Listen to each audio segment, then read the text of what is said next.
Essa aula foi apresentada em 2020 como parte do projeto Quarentena Neuroanatômica, um projeto destinado a ensinar neuroanatomia durante a quarentena contra o coronavírus.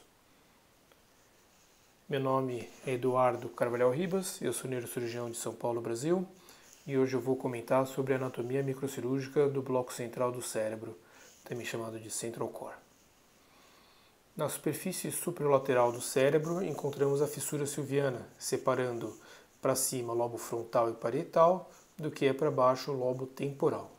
Na profundidade da fissura silviana encontramos uma ilha de córtex chamada ínsula. Essa ilha de córtex ela é separada do restante do parênquima cerebral por um sulco circular chamado de sulco circular da ínsula ou sulco periinsular. Esse sulco também é subdividido em 3 segmentos, um sulco limitante anterior, o sulco limitante superior e um sulco limitante inferior. É interessante que a ínsula é a parte lateral de um bloco central de estruturas. Esse bloco central de estruturas é muito diferente do restante do cérebro. Enquanto todo o cérebro é feito em sua superfície por substância cinzenta, que é a parte que abriga os corpos neuronais, e no seu interior por substância branca, que é a parte que abriga os prolongamentos axonais desses neurônios. Esse bloco central de estruturas abriga coleções de substância cinzenta, que são os gânglios da base e o tálamo, e que se parecem estar encapsulados por substância branca. Essa região é tradicionalmente estudada por esse corte axial, onde vemos uma estratigrafia, isso é, uma organização em camadas dessa região. Vindo de fora para dentro, isto é, de lateral para medial, conseguimos nomear todas essas camadas. A camada mais superficial ou mais lateral é a superfície da ínsula, uma camada de substância cinzenta. Depois, logo abaixo, cápsula extrema, que é uma cápsula de substância branca feita por feixes de substância branca que estão intercomunicando os giros adjacentes da ínsula entre si e também se continuando sob os sulcos limitantes em direção aos opérculos. Essas são as fibras em U, fibras curtas. Logo abaixo da cápsula extrema, o claustro. O claustro é uma fina camada de substância cinzenta.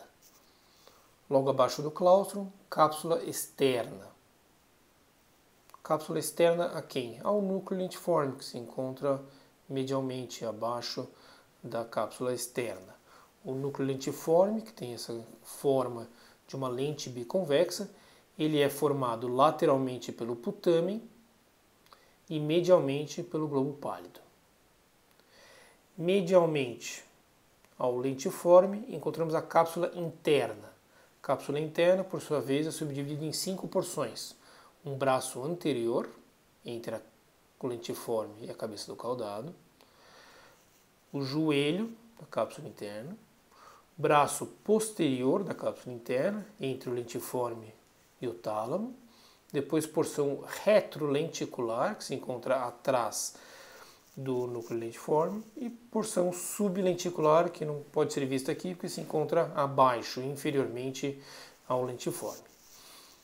Medialmente, então, o seu braço anterior, encontramos a cabeça do núcleo caudado. Lembrar que o núcleo caudado é um núcleo em C, que está envolvendo o tálamo. E medialmente ao braço posterior da cápsula interna, o tálamo, que é o principal personagem do diencéfalo. Cada hemisfério cerebral abriga em seu centro morfológico um bloco central de estruturas, um central core.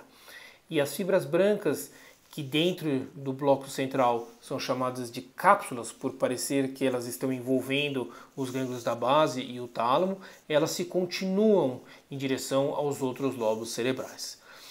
Nesse trajeto em direção aos outros lobos cerebrais, as 3 cápsulas, cápsula extrema, externa e interna, se aproximam muito nesse espaço que é lateralmente representado pelo sulco periinsular e medialmente pelo o ventrículo lateral. Nesse espaço, as 3 cápsulas se encontram muito próximas e se condensam formando uma estrutura única chamada de istmo cerebral. Cada lobo cerebral é organizado ao redor desse bloco central de estruturas, estando o lobo frontal à frente, lobo parietal acima, lobo occipital atrás e lobo temporal abaixo. Esse bloco central de estruturas, mas particularmente o tálamo, que é a região mais central e medial desse bloco, é envolvida pelo ventrículo lateral e subdividido em suas porções de acordo com o tálamo, sendo corno anterior ou frontal à frente do tálamo, corpo acima do tálamo, átrio atrás do tálamo, corno posterior ou occipital, sendo uma extensão posterior do átrio, e corno temporal ou inferior abaixo do tálamo. Aqui uma dissecção de fibras brancas, onde é feito um corte profundo ao longo dos sulcos limitantes da ínsula, o sulco periinsular. Esse corte vai ao encontro da cavidade ventricular lateral, mostrando como esse bloco central de estruturas pode ser majoritariamente separado do restante do cérebro apenas por esse corte. O lobo límbico se encontra ao redor desse bloco central de estruturas e é daí que vem a origem de seu nome, sendo límbico ao redor de, à margem de, abraçando esse bloco central de estruturas, mais propriamente o tálamo. O lobo límbico é basicamente composto por dois Cs, sendo o C externo ou cortical, formado pelo giro do cíngulo, que se continua com o giro parihipocampal, através desse estreitamento, chamado de istmo do giro do cíngulo, então o C externo ou C cortical. E dentro do giro parihipocampal vamos conter a amígdala, o hipocampo e depois o hipocampo se continuando com o fórnix e terminando no corpo mamilar. Este é o C interno ou C subcortical do lobo límbico. Nessa visão superior conseguimos ver esse bloco central de estruturas, sendo essa estrutura ovoide e mais medial o tálamo, principal personagem do diencéfalo e colocado dentro do conceito do lobo límbico. E aqui vemos como o C interno do lobo límbico, composto pelo fórnix, pode ser separado do tálamo simplesmente pelo alargamento, pela abertura da fissura coroideia. Essas duas estruturas já se encontram anatomicamente separadas entre si, separadas pela fissura coroideia. A abertura da fissura coroideia, em sua porção mais superior, leva à abertura do teto do terceiro ventrículo, em sua porção mais posterior, leva ao encontro da cisterna da glândula pineal, e a abertura na sua porção mais inferior leva ao encontro a cisterna ambens, mostrando como a abertura completa da fissura coroideia leva à separação do fórnix e do hipocampo do bloco central de estruturas, estando essas duas estruturas já anatomicamente separadas entre si pela fissura coroideia. À frente do hipocampo encontramos a amígdala e esta não tem uma separação clara com o central core. Uma outra preparação, onde a abertura da fissura silviana leva à exposição da superfície cortical da ínsula e um corte profundo realizado nos sulcos limitantes da ínsula leva ao encontro do ventrículo lateral. E como esse bloco central de estruturas pode majoritariamente ser separado do restante do parênquima cerebral. Se essa dissecção se continua mais medialmente e é aberto a fissura coroideia, vemos como o lobo límbico também pode ser separado desse bloco central de estruturas. Então aqui o hipocampo, o giro parihipocampal, sendo separado do bloco central de estruturas pela abertura da fissura coroideia. Porém, esta região anterior ao hipocampo, composto pelas estruturas temporais mesiais, onde a amígdala é o principal personagem, ela não é anatomicamente separada do bloco central de estruturas. Então, onde vamos fazer esta separação? Existe aqui o ponto coroideu inferior, é nesse ponto onde a artéria coroideia anterior adentra o cono temporal do ventrículo lateral para vascularizar o plexo coroide. Este ponto coroideu inferior pode ser conectado à bifurcação da artéria carótida interna, se traçando uma linha descrita pelo Dr. Wayne como uma linha carótido-coroideia. Um corte feito conectando esses dois pontos, sendo o primeiro bifurcação da carótida interna e o segundo ponto coroideu inferior, leva à separação da amígdala do bloco central do cérebro. Esse corte é realizado paralelamente à artéria coroideia anterior. Outras pessoas vão fazer essa separação se procurando o trato óptico, que conecta o quiasma óptico ao corpo geniculado lateral. Aqui uma visão anterior do tronco cerebral se continuando com os dois central cores, cada hemisfério cerebral contendo um central core em seu centro morfológico e os lobos cerebrais sendo organizados ao redor desse central core. A ínsula em sua superfície mais lateral, lobo frontal à frente, lobo parietal acima, occipital atrás e temporal abaixo. Não há uma separação natural entre o tronco cerebral e o central core, mas propriamente entre o mesencéfalo e o diencéfalo. Mas a maioria dos neuroanatomistas irão concordar que a separação entre mesencéfalo e diencéfalo se encontra no aspecto inferior do trato óptico. Esse trato que conecta o quiasma óptico à frente ao corpo geniculado lateral atrás. Esta sendo uma visão lateral e essa sendo uma visão inferior. Secção de fibras brancas. Aqui uma preparação especial onde o cérebro foi congelado e depois descongelado. Essa é uma preparação descrita pela primeira vez por Joseph Klinger, um neuroanatomista suíço. Se acredita que no congelamento da água, a água fluida que se encontra permeando as fibras brancas, elas se transformam em seu estado sólido, em cristais de gelo, que ocupa mais espaço do que a água fluida, assim separando naturalmente as fibras brancas entre si. E assim, depois do cérebro ser descongelado, essas fibras já se encontram naturalmente separadas entre si, facilitando a identificação delas. Aqui o primeiro passo da dissecção chama-se decorticação, onde toda a superfície cinzenta que se encontra na superfície do cérebro é retirada. E aqui vemos apenas a substância branca do cérebro. Na profundidade dos sulcos, a primeira camada de substância branca encontrada, a primeira camada subcortical, são as fibras em U, são as pequenas fibras de associação que estão conectando os giros adjacentes entre si. Quando a dissecção prossegue mais profundamente, encontramos os grandes feixes de fibras brancas que estão interconectando lobos diferentes entre si. Esse grande contingente de fibras aqui se chama fascículo longitudinal superior. E é um fascículo que vai conectar o lobo frontal com o lobo parietal e o lobo temporal.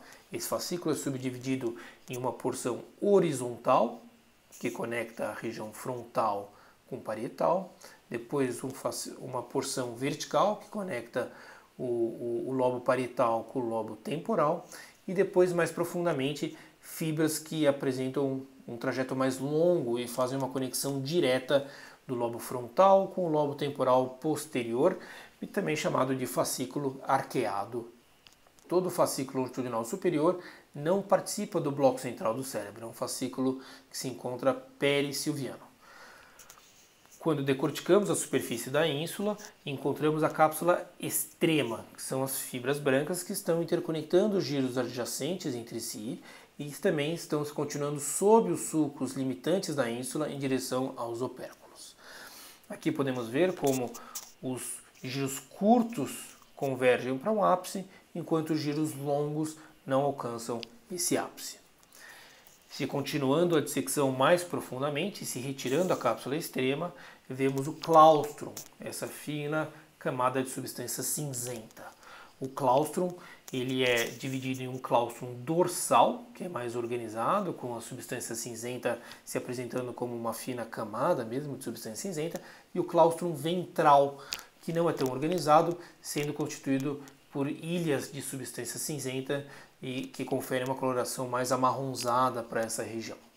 Se fizermos janelas nas fibras claustrocorticais, que são as fibras que emanam do claustro, podemos ver profundamente o putame. Nesse estágio da dissecção, podemos ver os três feixes de fibras brancas que fazem a cápsula externa.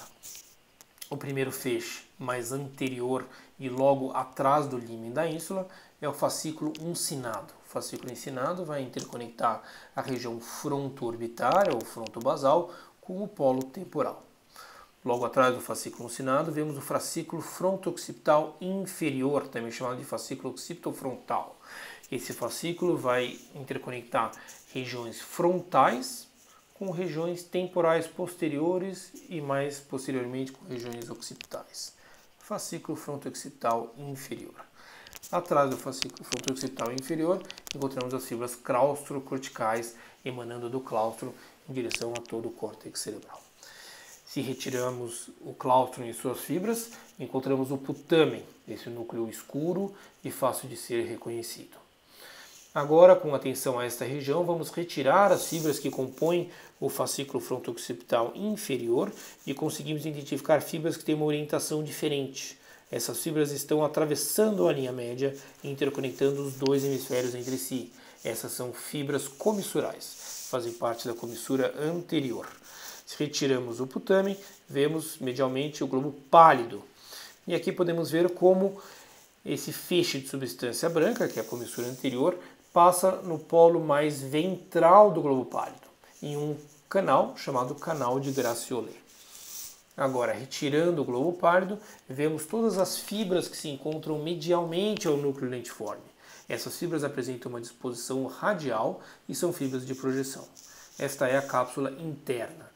Todas essas fibras vão continuar em direção ao mesencéfalo. Com atenção a esta região, essa substância cinzenta pertencia ao lentiforme, aqui mais propriamente ao putamen. Esta região se encontra anterior e inferior à comissura anterior. Se retirarmos a substância cinzenta dessa região, podemos ver que não há cápsula interna anterior e inferior à comissura anterior, fazendo com que a substância cinzenta que lateralmente pertence ao putamen se comunique com a substância cinzenta que medialmente pertence à cabeça do núcleo caudado. Aqui essas duas substâncias cinzentas, que fazem parte dos dois corpos estriados, se comunicam fazendo o núcleo accumbens. Aqui vemos como as fibras de projeção que se encontram dentro do centrocore e dentro desta região são chamadas de cápsula interna, elas se continuam em direção aos outros lobos cerebrais, fora do centrocore, ganhando o nome de coroa radiada. Na parte sublenticular dessas fibras existe uma alça em direção ao lobo temporal e depois se continuando para a fissura calcarina. Essas são fibras geniculocalcarinas. São fibras da radiação visual e em seu trajeto apresentam esta alça, chamada de alça de Mayer. Se fizermos uma dissecção profunda das fibras geniculocalcarinas, encontramos fibras com uma disposição mais vertical. Essas são fibras do corpo caloso que se dirigem em direção à superfície temporobasal. Essas fibras são o tapete do corpo caloso, são fibras comissurais. Por transparência, conseguimos ver já o núcleo caudado, com sua cabeça, corpo e cauda. Se abrirmos as fibras do tapete do corpo caloso, vamos abrir o corno temporal do ventrículo lateral. E identificamos dentro do mesmo o hipocampo, com sua forma característica em pés hipocampi, com essas chanfraduras. Mais medialmente, podemos abrir a fissura coroideia e separar essa região, o bloco central do cérebro, do hipocampo. Vascularização. O bloco central de estruturas do cérebro apresenta dois padrões de vascularização. O padrão mais típico do cérebro, de onde pequenos ramos emergem de grandes artérias que estão localizados na superfície do cérebro. Esse é o padrão que vai vascularizar a superfície da ínsula, mas também composto por um padrão de ramos penetrantes que nascem do polígono de Willis. Este é o polígono de Willis, aqui as duas artérias carótidas internas. Vamos acompanhar. Carótida interna chega e se bifurca em lateralmente a artéria cerebral média e medialmente a artéria cerebral anterior. Se formos mais medialmente, a artéria cerebral anterior se comunica com a artéria cerebral anterior oposta através da artéria comunicante anterior. O que vemos nessa região mais anterior é que ramos lenticulo-estriados nascem dessas regiões mais proximais da bifurcação da carótida, M1 e A1, e vão penetrar a substância perfurada anterior. Esses ramos lentículo-estriados vão vascularizar o núcleo lentiforme, o núcleo estriado e também a cápsula interna. Mais posteriormente vemos aqui a artéria basilar se abrindo nas duas cerebrais posteriores. E dessa região mais proximal, tanto do topo da basilar quanto de P1 de cada lado, vão nascer as artérias perfurantes, ditas tálamo-perfurantes, que vão adentrar a substância perfurada posterior e vascularizar a parte mais posterior do central core, mais propriamente dito o tálamo. Aqui uma visão lateral, onde retiramos o central core, que se encontrava do nosso lado, e vemos o central core do lado oposto. Podemos ver como os ramos lentículo-estriados que nascem das partes proximais de A1 e M1 da bifurcação da carótida perfuram a substância perfurada anterior para vascularizar essa região mais anterior do central core, mais propriamente o corpo estriado, o lentiforme e a cápsula interna. A substância perfurada posterior se encontra aqui posteriormente ao corpo medular e é perfurada pelos ramos tálamo-perfurantes que se originam das regiões proximais das artérias cerebrais posteriores e do topo da basilar e vão vascularizar mais particularmente o tálamo. Uma artéria também nasce nessa região proximal, que se chama artéria coroideia posteromedial e que tem um trajeto muito elegante e circunflexo. Ela primeiro ocupa a cisterna crural, depois cisterna ambiens, depois cisterna quadrigeminal e entra na cisterna do velo interpósito, que é o teto do terceiro ventrículo, e nesse caminho vai vascularizar a parte mais medial e superior do central core. Uma outra dissecção de fibras, onde de lateral para medial vamos encontrando todos esses feixes, os principais feixes de fibras. Então aqui o fascículo uncinado, depois fascículo fronto-occipital inferior, aqui o putamen e aqui o globo pálido. E podemos ver como a retirada desses feixes leva à identificação desses ramos perfurantes. Esses ramos perfurantes, aqui os lentículos estriados, vão perfurar a substância perfurada anterior e vascularizar aqui o putamen. Existe um pedúnculo de ramos lentículos estriados que se encontra anterior à comissura anterior, vão vascularizar o putamen, e um pedúnculo que se encontra posterior à comissura anterior e vai vascularizar o globo pálido. Depois de vascularizar o lentiforme, esses ramos se dirigem ainda mais medialmente, vascularizando a cápsula interna. Aqui podemos ver os ramos lentículos estriados perfurando a substância perfurada anterior e adentrando o putamen. Se seguindo o trajeto dentro do putamen desses ramos, podemos ver como o nome perfurantes é um nome bastante apropriado, uma vez que eles realmente perfuram todos esses gânglios da base. Retiramos o putamen e aqui estamos retirando o globo pálido. Em uma visão superior, podemos ver aqui a cápsula interna e se separando da cápsula interna o núcleo caudado. Nessa dissecção, conseguimos ver que os vasos que vascularizaram a cápsula interna se dirigem mais medialmente para vascularizar o núcleo caudado. Os ramos lentículo estriados, que se originam das regiões proximais de A1, M1 e bifurcação de carótida, penetram a substância perfurada anterior, vascularizam primeiro o lentiforme, depois a cápsula interna e finalmente o núcleo caudado. Porém, o seu ramo mais medial possui um trajeto mais direto em direção à cabeça do núcleo caudado. Esta é a artéria recorrente de Roebner. Ela nasce da artéria cerebral anterior, próximo à origem da artéria comunicante anterior, e tem um trajeto recorrente. Ela penetra na parte mais proximal da substância perfurada anterior e se dirige para a cabeça do núcleo caudado.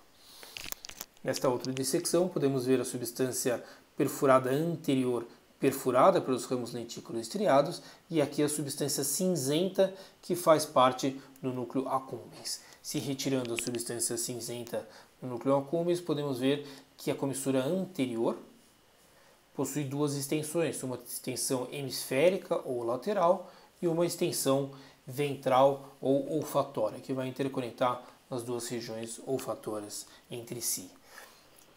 Se vermos essa região por essa posição superior, podemos ver que diversas fibras estão interconectando a amígdala com outras regiões. Essas são as fibras amidolofugais ventrais, também ditas como parte da ansa pedunculares. Podemos ver à frente as fibras amidoloseptais, também chamadas de banda diagonal de Broca, e atrás fibras amidalohipotalâmicas e amidalotalâmicas. Subdivisão do Central Core.